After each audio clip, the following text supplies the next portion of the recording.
یا رسول اللہ الصلاۃ والسلام علیک یا حبیب اللہ الصلاۃ والسلام علیک یا نبی اللہ وعلی آلک واصحابک یا نور اللہ۔ مدنی چینل کے ناظرین، سلسلہ ہے حسن اسلام۔ انشاءاللہ عز و جل ہر بدھ کے دن ایوری ویڈنسڈے رات کو 11 بجے 11:15 بجے یہ سلسلہ ہمارا لائیو ہوا کرے گا۔ اس سلسلے میں کیا ہوا کرے گا؟ دین اسلام جو کہ دین فطرت ہے، مکمل ضابطہ حیات ہے،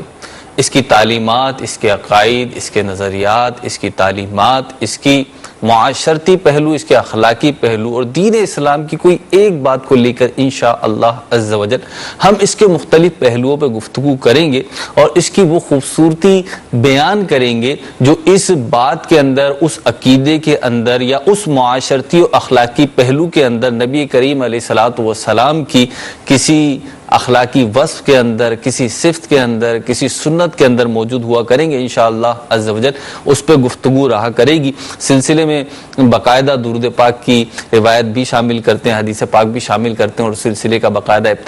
افتتاح کرتے ہیں۔ اور ہمارے سلسلے میں انشاءاللہ عز و جل مبلغین دعوت اسلامی بھی ہوں گے جو اس موضوع سے متعلق قرآن و حدیث کی روشنی میں مدنی پھول انشاءاللہ عز و جل آپ کی طرف بڑھائیں گے۔ سلسلہ شروع کرنے سے پہلے ہی ابتدا ہی میں اس نیت کا اظہار کر دیتا ہوں کہ اس سلسلے کا مقصد یہ ہے کہ نبی کریم علیہ الصلوۃ والسلام کی سنتوں کو اور دین اسلام کی تعلیمات کو ایک اچھے انداز پہ پیش کیا جا سکے اور اس سے متعلق جو بھی شبہات پیدا ہو سکتے ہیں ان کا بھی کسی نہ کسی حد تک دفاع کیا جا سکے اور ان کو ایک احسن انداز پہ آپ کے سامنے پیش کیا جا سکے اور ایسے خوبصورت انداز پہ پیش کیا جائے کہ ان کے اندر جو چھپی ہوئی خوشبوئیں ہیں وہ ان سے بھی ہمارے دل اور دماغ معطر ہو جائیں۔ نبی کریم رؤوف الرحیم صلی اللہ علیہ وسلم کا فرمان جنت نشان ہے کہ بے شک بروز قیامت اس کی دہشتوں اور دشوار گزار گھاٹیوں سے جلد نجات پانے والا وہ شخص ہوگا جس نے دنیا میں مجھ پہ کثرت کے ساتھ درود پاک پڑھا ہوگا۔ صلو علی الحبیب صلی اللہ تعالی علی محمد صلی اللہ تعالی علیہ وسلم۔ مدنی چینل کے ناظرین، آج ہمارے سلسلے حسن اسلام کا موضوع ہے عقیدہ آخرت۔ اسلام کے بنیادی عقائد میں سے ایک عقیدہ ہے عقیدہ آخرت۔ قرآن کریم اور احادیث طیبہ میں اس کا جا بجا تذکرہ موجود ہے اور قرآن کریم کے بارے میں کہا گیا کہ قرآن کریم میں جن بنیادی عقائد کو بڑے زبردست پیرائے میں اور مختلف جہتوں کے ساتھ بیان کیا گیا، توحید کے بعد عقیدہ آخرت ایک ایسا نظریہ اور ایک ایسا عقیدہ ہے کہ جس کو قرآن کریم نے متعدد مقامات پہ مختلف حوالوں کے ساتھ، مختلف جہتوں کے ساتھ اس کو بیان کیا ہے۔ عقیدہ آخرت کے ہماری انفرادی زندگی میں، ہمارے معاشرتی زندگی میں اخلاقی طور پر، عقلی طور پر کیا اثرات مرتب ہوتے ہیں انشاءاللہ عز و جل یہ آج سلسلے میں شامل گفتگو ہمارے سوالات رہیں گے۔ مبلغین کی طرف بڑھتے ہیں اور ان سے پوچھتے ہیں کہ یہ اس حوالے سے کیا فرمائیں گے، کیا مدنی پھول پیش کریں گے۔ جی شہزاد بھائی، آج ہمارے سلسلے کا موضوع ہے عقیدہ آخرت۔ تو اسلامی تعلیمات کی روشنی میں اس سے مراد کیا ہے؟ عقیدہ آخرت کس کو کہتے ہیں؟ بسم اللہ الرحمن الرحیم۔ ماشاءاللہ آج بہت اچھا موضوع ہے اور عقیدہ آخرت جس طرح آپ نے بیان فرمایا کہ یہ ایک ایسا عقیدہ ہے، ایک ایسا نظریہ ہے جی کہ جس کے متعلق ہر مسلمان کو اس کا ماننا ضروری ہے۔ ٹھیک۔ اللہ تبارک و تعالی جل مجدہ نے وہ کل کائنات کا مالک و خالق ہے اور اللہ تبارک و تعالی جل جلالہ کی ذات پاک کو کچھ افراد کے علاوہ تقریباً لوگ مانتے ہیں۔ ٹھیک۔ اور جدید سائنس بھی اس کو نیچر کے نام سے جو ہے وہ بیان کرتی ہے، یعنی رب تعالیٰ جل مجدہ ایک ایسی ذات ہے جس نے کل کائنات کو پیدا کیا، زمین ہے، آسمان ہے، ستارے ہیں، جو کچھ ہے اس کو رب کائنات نے پیدا کیا۔ پھر اللہ تبارک و تعالیٰ جل جلالہ نے اس کائنات کو پیدا کیا تو جس طرح اس کی ایک ابتدا ہے جی اسی طرح اس کی ایک انتہا بھی ہے۔ سبحان اللہ۔ تو جس طرح اس کی ابتدا ہے اس کی انتہا بھی ہے، تو انتہا کا نام وہ آخرت ہے۔ یعنی جب یہ ساری کائنات، یہ سارا نظام جب یہ ختم ہو جائے گا ٹھیک ہے، تو اس کو وہ آخرت ہے، ٹھیک ہے، اینڈنگ ہو جائے گی، اینڈنگ ہوگی، ٹھیک ہے، اس کائنات کی اینڈنگ کا نام یوں سمجھیے کہ یہ آخرت ہے۔ اور یہ ہے ایک مسلمان کا نظریہ۔ نبی کریم صلی اللہ علیہ وسلم کی ذات پاک جب آپ مکہ مکرمہ میں جلوہ گر ہوئے اور اب جب آپ کی بعثت ہوئی تو اب مکہ مکرمہ میں جب رہے تو اس وقت کی جتنی بھی آیات ہیں ان میں سے اکثریت کا تعلق عقیدہ آخرت کے ساتھ ہے، ٹھیک، کیونکہ وہاں کے کچھ افراد ایسے موجود تھے کہ جو اس چیز کو نہیں مانتے تھے، عقیدہ آخرت کے منکر، جی۔ تو رب تعالیٰ جل مجدہ نے مختلف مقامات پر دلائل کے ساتھ بڑے ایک اچھے پیرائے کے اندر رب تعالیٰ نے اس کو بیان فرمایا، مدلل رد فرمایا اس جی۔ اچھا، اب دوسری بات یہاں پر یہ ہے کہ اللہ تبارک و تعالیٰ جل جلالہ نے جب کل کائنات کو پیدا کیا، بنی نوع انسان کو پیدا کیا،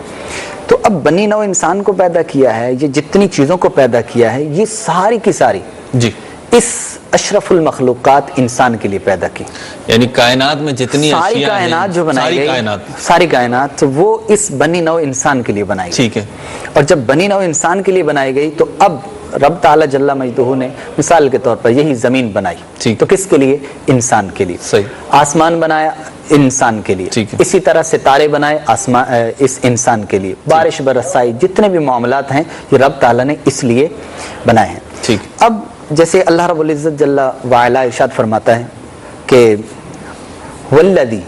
جعل لکم الارض فراشا، وہ ذات جس نے زمین کو بچھونا بنایا، ٹھیک ہے، والسماء بناء، اور آسمان کو چھت بنایا یا پھر عمارت بنایا، دونوں ترجمے، وانزل من السماء ماء، آسمان سے پانی اتارا، ٹھیک، فاخرج به من الثمرات رزقا لکم، ٹھیک، پھر اس پانی سے رب تعالیٰ نے ثمرات یعنی پھل نکالے جو تمہارے لیے رزق ہے، ٹھیک۔ اب یہ اللہ تبارک و تعالیٰ نے ساری چیزیں کس لیے بنائی؟ تو ارشاد فرمایا یہ انسان کے لیے، تمہارے لیے، تمہارے نفع کے لیے، ٹھیک۔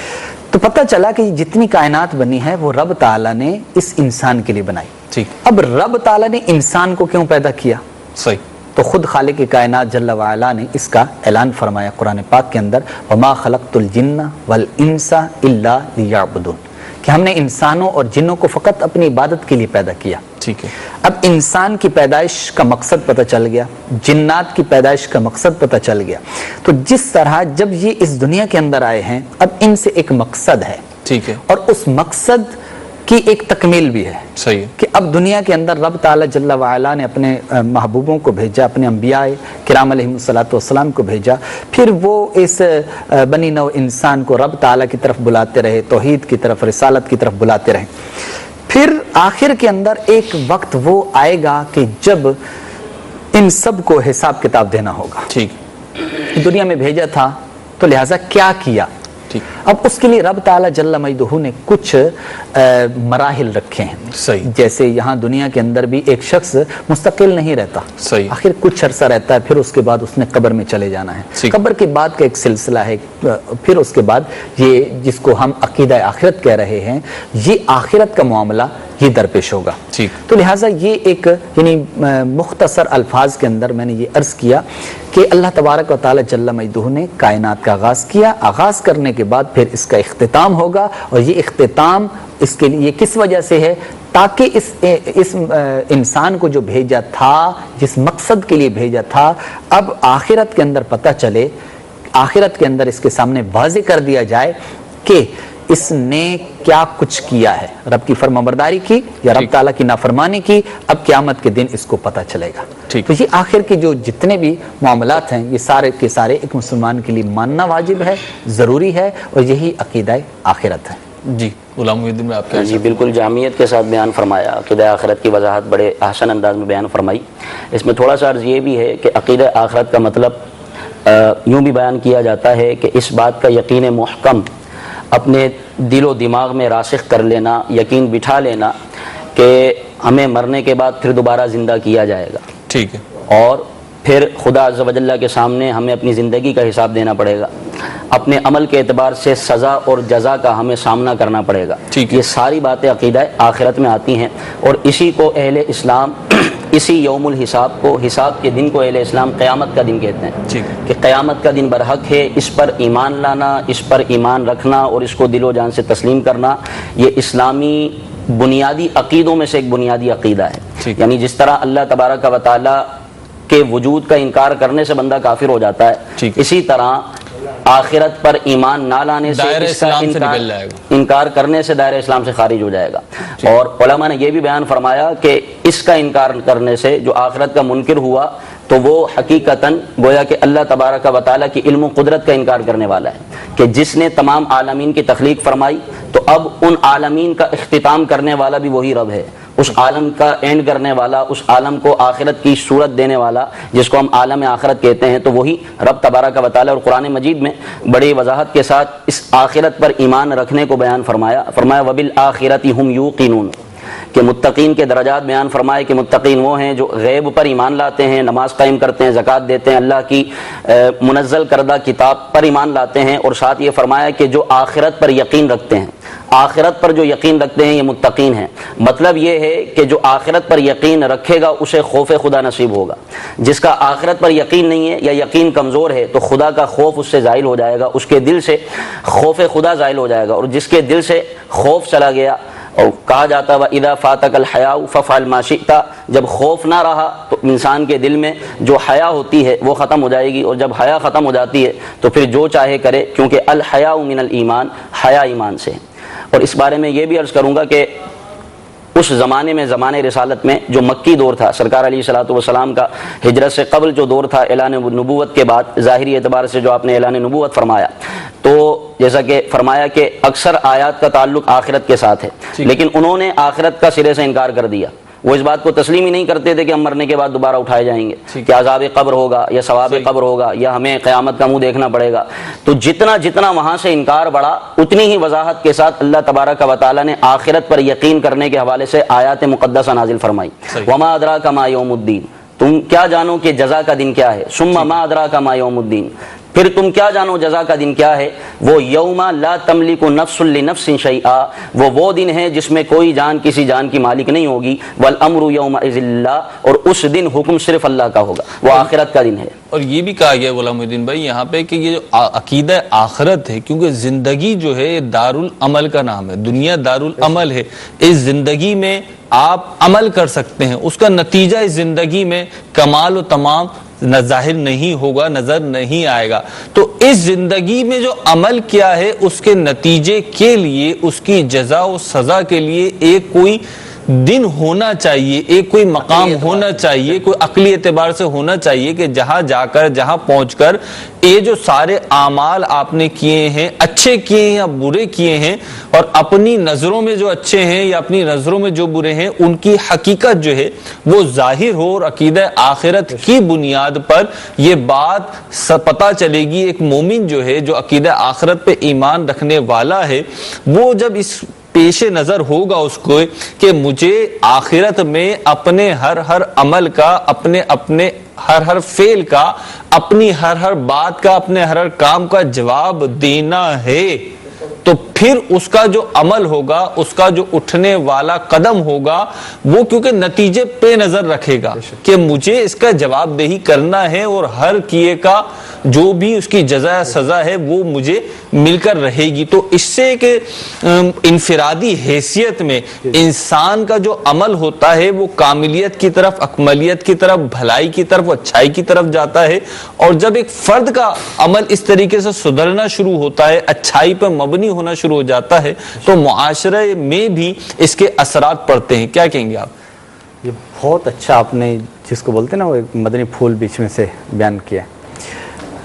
یہ تو ایک ایسی چیز ہے کہ ہر شخص سمجھتا ہے۔ مثال کے اگر کوئی فیکٹری کے اندر کام کرتا ہے، کوئی اگر کاروبار کرتا ہے، کوئی کہیں پر انویسٹمنٹ کر لیتا ہے، کہیں پر کوئی شراکت، پارٹنرشپ کہیں پر بھی کرتا ہے، تو وہاں پر بھی آخر جب وہ اپنا سرمایہ لگاتا ہے نا، تو وہ یہ سوچتا ضرور ہے کہ اس کا ریزلٹ کیا ہوگا، ٹھیک ہے، اس کا نتیجہ کیا ہوگا، صحیح، مجھے بینیفٹ ملے گا، مجھے لاس ہوگا، وہ سوچے گا۔ تو بالکل اسی طرح یہ دنیا کا معاملہ بھی ہے کہ یہ دنیا آخرت کی کھیتی ہے. بالکل یہ دنیا آخرت کی کھیتی ہے. مطلب یہی ہے کہ جب ایک کسان جب کوئی بیج بوتا ہے تو اس وقت وہ یہی سمجھتا ہے کہ یار یہ بیج چلا گیا ہے، لیکن اس کے ذہن کے اندر یہ کنسیپٹ موجود ہوتا ہے کہ مجھے اس کا صلہ ملے گا، آج نہیں کل ملے گا. یعنی عقیدہ آخرت کو اگر ہم دیکھیں تو انفرادی اور معاشرتی طور پر عقیدہ آخرت بہتری کی طرف لے کر جاتا ہے اور اچھائیوں کی طرف لے کے جاتا ہے. کیا کہتے ہیں غلام؟ بالکل صحیح بات ہے. معاشرتی طور پر یوں سمجھیں کہ ایک معاشرے کا سکون اور چین بحال ہو جاتا ہے اگر عقیدہ آخرت پر ایمان لے کر آئیں. وجہ کیا ہے اس کی؟ وجہ یہ ہے کہ دیکھیں، ایک سادہ سی مثال دے کر میں آپ کو سمجھاتا ہوں کہ جس کو عقیدہ آخرت پر جس کا ایمان ہوگا اس کو خوف ہوگا کہ مجھے جواب دینا ہے، مجھے مرنا ہے، قبر میں مجھ سے پوچھا جائے گا، قیامت کا دن قائم ہوگا، ساری مخلوق کے سامنے مجھ سے پوچھا جائے گا اور رسوائی کا سامنا مجھے کرنا پڑے گا اگر میں جواب نہ دے سکا. اب آپ دیکھیے ایک خوف ہوتا ہے اور یہ خوف انسان کو برائی کی طرف قدم اٹھانے سے روکتا ہے. ایک بچے کی اور اس کے ماں باپ کی آپ مثال لیں کہ اگر ماں باپ تھوڑے سخت ہوں گے بچے کے دل میں خوف ہوگا کہ بھائی کوئی گڑبڑ نہیں کرنی، وقت پر پڑھنے جانا ہے، وقت پر پڑھ کر واپس آنا ہے، ٹیوشن مجھے جانا ہے. جب وہ مدرسے جائے گا تو مدرسے میں قاری صاحب کا خوف ہوگا کہ اگر میں نے سبق نہیں سنایا تو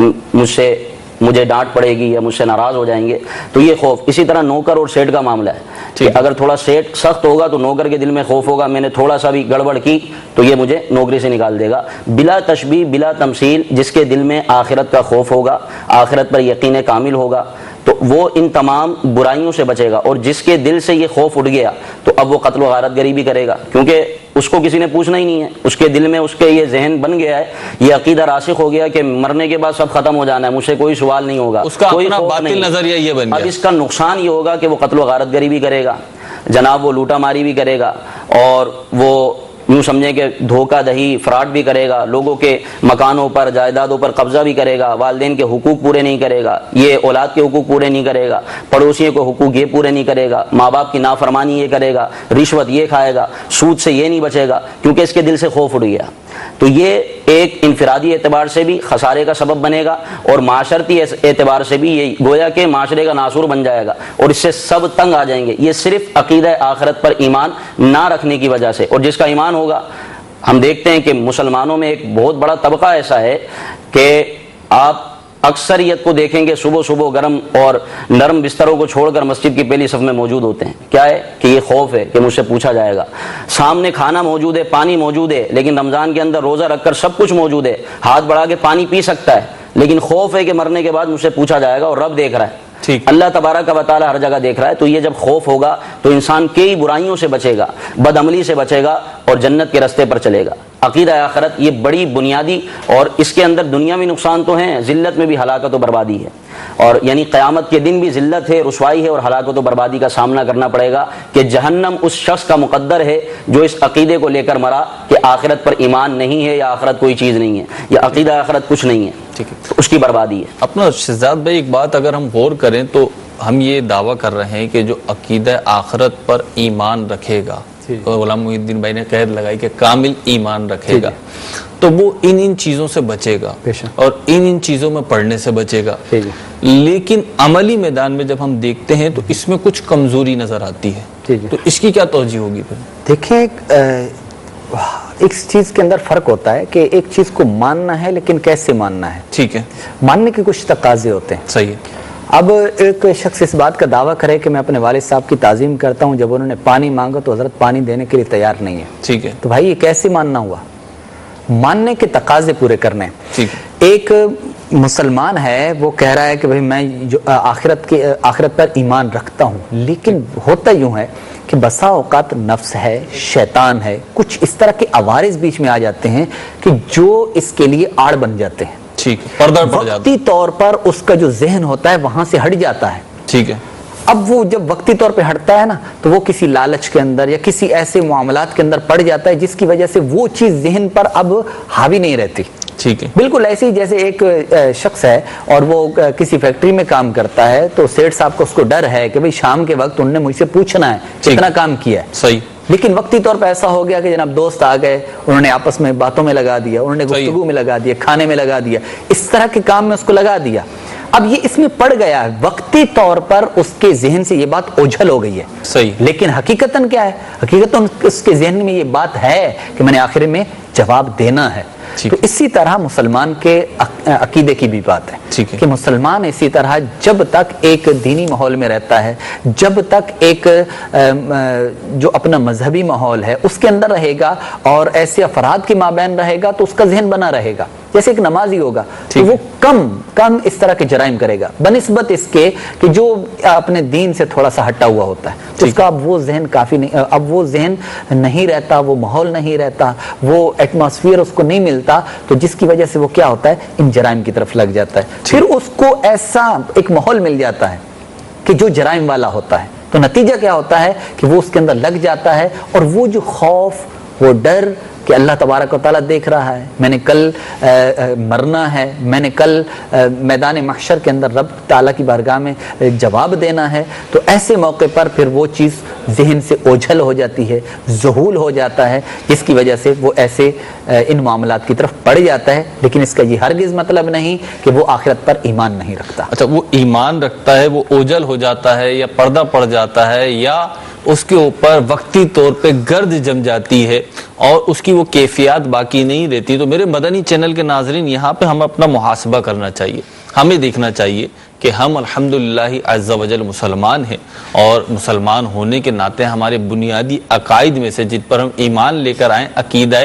آخرت بھی ہے۔ اب یہ عقیدہ آخرت ایسا ہے کہ اگر عقیدہ آخرت مضبوط ہوتا جائے گا، مضبوط ہونے سے کیا مراد ہے؟ اس پہ یقین کی کیفیات جو ہیں وہ بڑھتی چلی جائیں گی، تو جیسا کہ ہمارے غلام محی الدین بھائی نے شروع میں تلاوت کی تھی کہ جو آخرت پہ ایمان رکھتے ہیں، یقین رکھتے ہیں، تو وہی متقی ہیں گویا کہ، یا جو آخرت پہ ایمان رکھتا ہے تو اسے تقوی کی صورت میں انعام دنیا میں بھی ملا کرتا ہے۔ تو آخرت کا جو یقین ہے، آخرت کا جو عقیدہ ہے، یہ ہمارے عمل کو بہتر کرتا ہے، اور عمل کی بہتری گویا کہ ہمارے عقیدہ آخرت پر یقین کو ظاہر کرتی ہے۔ تو یہ ایک دوسرے کے معاون و مددگار ہیں، یعنی عقیدہ آخرت جتنا مضبوط ہوتا چلا جائے گا، جواب دہی کا کانسیپٹ جتنا مضبوط ہوتا جائے گا، اور یہ سوچ جتنی زیادہ ڈیولپ ہوتی جائے گی کہ جناب مجھے مرنے کے بعد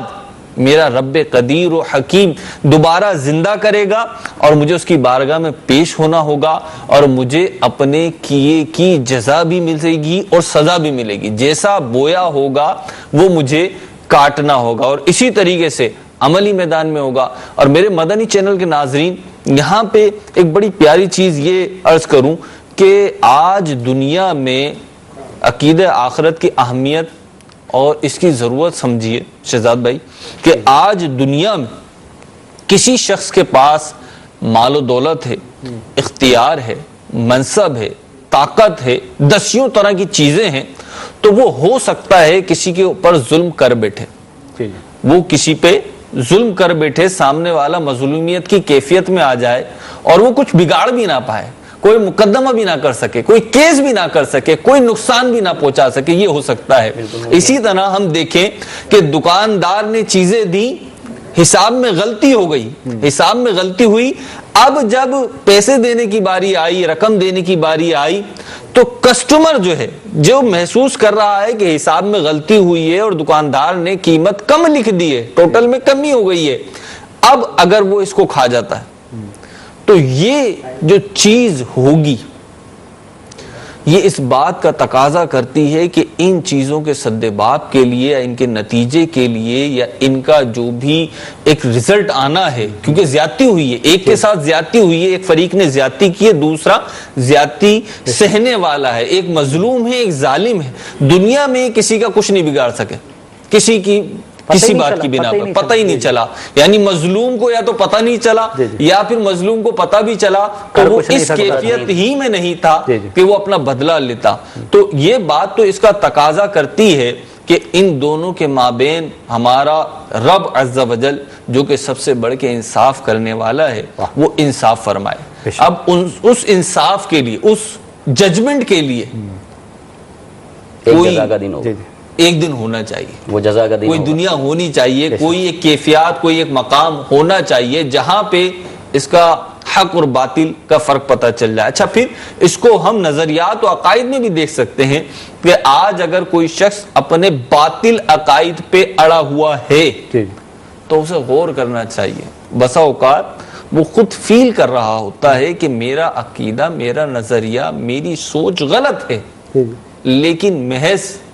کسی نہ کسی باطل وجوہ کی بنا پہ، وجوہات کی بنا پر وہ اس سے رکا ہوا ہوتا ہے. تو یہاں پہ اللہ کا خوف دل میں پیدا کرنا چاہیے، عقیدہ آخرت پہ غور و فکر کرنا چاہیے کہ مجھے مر کر میرا رب جب میں مر جاؤں گا دوبارہ زندہ کرے گا اور مجھے اس کی جواب دہی کرنی ہوگی. کیا کہیں گے شہزاد بھائی کہ وہ دن تو ہونا چاہیے جب کوئی فیصلہ ہو. فیصلہ ہونا، اور جب ذہن کے اندر یہ بات بیٹھی کہ بھائی کل میں نے جواب دینا ہے، تو یقینی سی بات ہے وہ کسٹمر جس نے جو محسوس کر رہا ہے کہ بھائی میں زیادہ لے رہا ہوں اور میری قیمت انہوں نے کم لکھی ہے، میں زیادہ لے رہا ہوں، تو اب اس صورت کے اندر وہ اس کو وہ کرے گا، وہ کہے گا یار میں ایک مسلمان ہوں، میں اللہ تعالیٰ پر ایمان رکھتا ہوں، میں جواب دینا ہے، جی وہ کرے گا. لیکن جو عقیدہ آخرت پہ ایمان نہیں رکھتا نا، وہ کہے چلو جی آنے دو، ممکن آنے دو، لے لو، تو وہ اس کو لینے کی کوشش کرے گا، دوسرے کو ضرر پہنچانے کی کوشش کرے گا، تکلیف اس کو دے گا. جبکہ جو ایک مسلمان ہوگا اور عقیدہ آخرت پر اور آخری جواب دہی پر اس کا ایمان ہوگا، وہ نہیں کرے گا. وہ کہے گا یار آج نہیں، اس کو آج پتہ نہیں چلا تو کوئی بات نہیں، تو میں یہ اس کو واپس کر دیتا ہوں کیونکہ کل میں نے جواب دینا ہے. اچھا پھر اس کے ذہن کے اندر ایک اور بات بھی ہے، جی لوں گا تو پکڑ ہو جائے گی اور دوں گا تو ثواب ملے گا، سبحان اللہ، اجر ملے گا. لوں گا تو پکڑ ہو جائے گی، دوں گا تو چھوٹ جاؤں گا. امیر علیہ سنت بڑی پیاری بات ارشاد فرماتے ہیں. امیر علیہ سنت نے ایک دفعہ غالباً رمضان شریف میں بھی فرمایا تھا مذاکرے میں، مدنی مذاکرے میں، کہ قیامت کا جو دن ہوگا اس میں مظلوموں کی چاندی ہوگی. ہے غلام محی الدین بھائی کیا کہتے ہیں؟ بالکل بالکل صحیح فرما رہے ہیں. مظلوم کو برابر یعنی انصاف کا دن ہوگا، اور جو مظلوم ہوگا ظاہر سی بات ہے اس کو انصاف ملے گا، اور ہو سکتا ہے کہ ظالم کی نیکیاں اٹھا کر مظلوم کے دامن میں ڈال دی جائیں اور وہ مزے سے جنت کی طرف جا رہا ہوگا، اور ظالم حیرت اور حسرت کے عالم میں یہ سوچتا ہی رہ جائے گا. اچھا دوسری بات میں یہ عرض کرنا چاہوں گا کہ عقیدہ آخرت، ہم ان لوگوں کی بھی بات کر رہے ہیں کہ جو سرے سے آخرت کو مانتے ہی نہیں ہیں. حالانکہ اگر دیکھا جائے فی زمانہ تو ایسا طبقہ کم ہے، لیکن ہیں. تو اس کا بنیادی سبب، چونکہ یہ زمانہ رسالت میں بھی ایسے افراد منکرین تھے کہ جنہوں نے عقیدہ آخرت کو سرے سے نہیں مانا،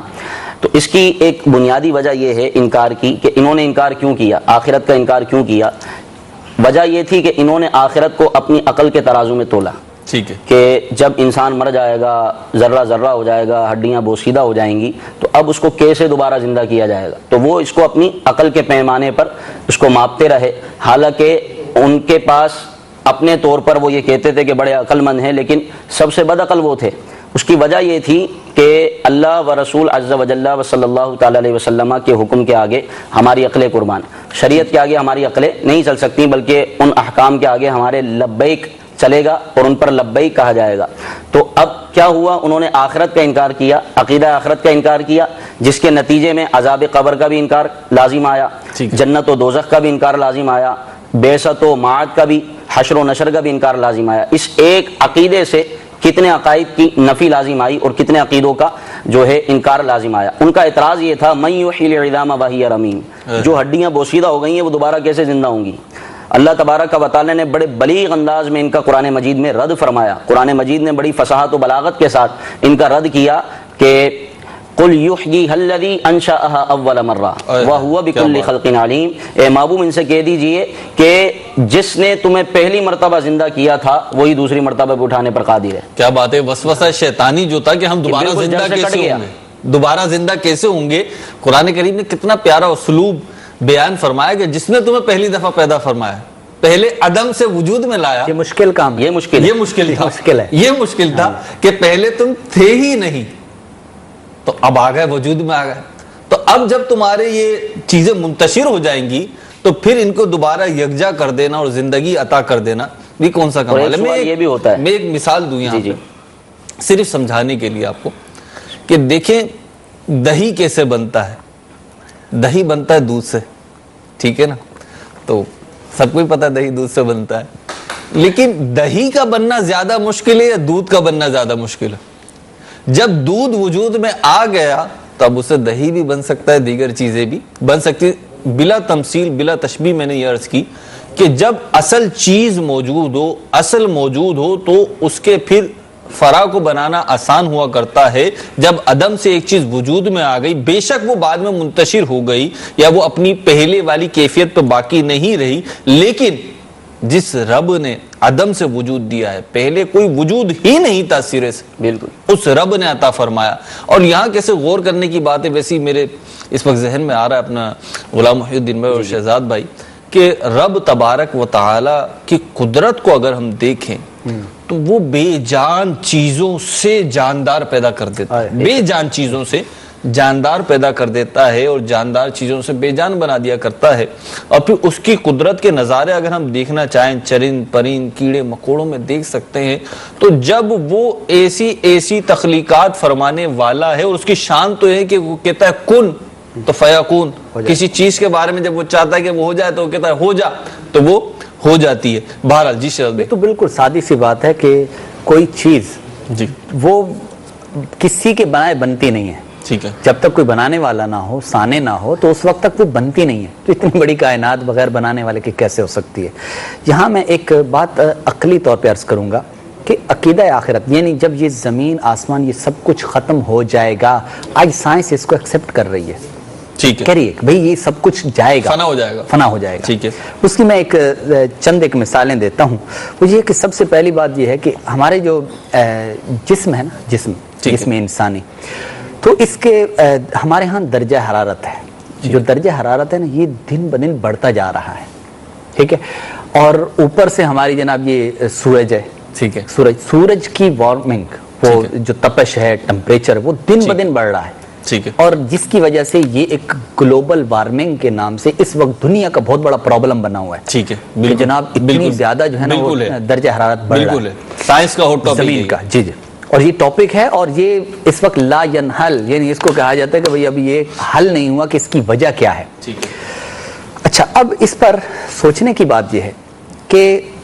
جب یہ ٹمپریچر بڑھے گا، تو جسم انسانی کا جب ٹمپریچر بڑھے گا تو نشو و نما تیزی سے ہوگی، کیونکہ جو حرارت ہوتی ہے، حرارت کی وجہ سے نشو و نما جلدی ہوتی ہے، جب جلدی نشو و نما ہوگی اس کا ہم اپنی آنکھوں سے مشاہدہ بھی کر رہے ہیں۔ ہمارے چھوٹے چھوٹے بچے ہوتے ہیں، اب وہ کچھ عرصے کے بعد جب ہم ان کو نہیں دیکھتے، اور کبھی جب 2-3 سال چند سال کے بعد جا کر دیکھتے، ارے بھائی یہ تو جوان ہو گیا، ٹھیک ہے، کیوں بھائی؟ پہلے تو چھوٹے چھوٹے بچے ہوتے تھے، وہ جناب گھوم رہے ہوتے تھے، لیکن یہ کیا ہے، یہ بہت جلدی بڑا ہو گیا، وجہ گروتھ لیول بڑھ گیا، کیوں؟ ٹمپریچر، ٹھیک ہے، اور اس ٹمپریچر کی وجہ سے اب یہ دن بدن بڑھتا جائے گا، نتیجہ کیا ہوگا؟ عمر کم ہوگی۔ عمر اگر آپ تھوڑا سا بھی غور کریں، پیچھے کا جو ایک پورا وہ جدول ہے وہ اٹھا کے دیکھ لیا جائے، تو اس میں یہ چیز سامنے آ جائے گی کہ جناب ہماری جو عمر ہے وہ دن بدن کم ہو رہی ہے۔ تاریخی شواہد یہ بتاتے ہیں کہ پہلے عمر زیادہ ہوتی تھی، اب کم ہوتی ہے۔ تو اب ایک وہ وقت بھی آئے گا کہ جب بالکل ہماری ایسی کیفیت بن جائے گی کہ ہم یوں سمجھیں کہ عمر نہ ہونے کے برابر رہ جائے گی، جیسے حدیث پاک میں اشارہ فرمایا نا، فرمایا تمہارا جو سال ہوگا مہینے کے برابر، مہینہ جو ہے وہ ہفتے کے برابر، اس طرح فرمایا، اور ہفتہ جو ہے دن کے برابر ہو جائے گا، یوں کر کے۔ تو اس طرح پتہ چلا کہ آخر ایک اینڈنگ پوائنٹ ہے اس کا، کہ جہاں پر جا کر یہ ختم ہو جائے گا، ٹھیک ہے۔ تو اب جب یہ اینڈنگ پوائنٹ ہے، اور اسی کو کیا کہے، یعنی عقلی طور پر بھی ہر بندہ یہ سمجھتا ہے کہ آخر ایک اینڈنگ پوائنٹ ہے، اور وہی ہمارا عقیدہ آخرت ہے۔ اور دوسرے اعتبار سے میں اب اس کو عرض کروں، ہمارا جو سورج ہے نا، سورج کی جو خط استوا ہے، یعنی ایکویٹر جس کو ہم کہتے ہیں، اس سے جو اس کی یہ جو ہٹاؤ ہے نا، وہ نارتھ کی طرف یعنی شمال کی طرف، وہ پہلے اقلیدس کا ایک زمانہ تھا جس کے اندر 24 ڈگری تھا، لیکن اب دن بدن کم ہوتا جا رہا ہے، یہاں تک کہ آج کل، معذرت کے ساتھ یہ ضروری چیز ہے کہ 23 ڈگری اور 26 پوائنٹ سمتھنگ منٹ یہ اب رہ چکا ہے، اور یہ دن بدن کم ہوتا جا رہا ہے۔ یہ اس بات کی طرف اشارہ ہے کہ کل کو ایک ایسا وقت آئے گا کہ جس کے اندر یہ جو ہماری زمین ہے اس کا ٹمپریچر اتنا بڑھ جائے گا، اس سورج کے قرب کی وجہ سے اتنا بڑھ جائے گا کہ جس کی وجہ سے اس زمین پر رہنا ہی دشوار ہو جائے گا، ٹھیک ہے۔ اور یہی ختم ہونا یہ کیا ہے، عقلی طور پر بھی اس بات کا یہ سائنس بھی ثابت کرتی ہے کہ آخر ایک وقت ایسا آئے گا کہ جب یہ سب کچھ ختم ہو جائے گا، اور اللہ تبارک و تعالی جل جلالہ نے نظام ہی ایسا بنایا ہے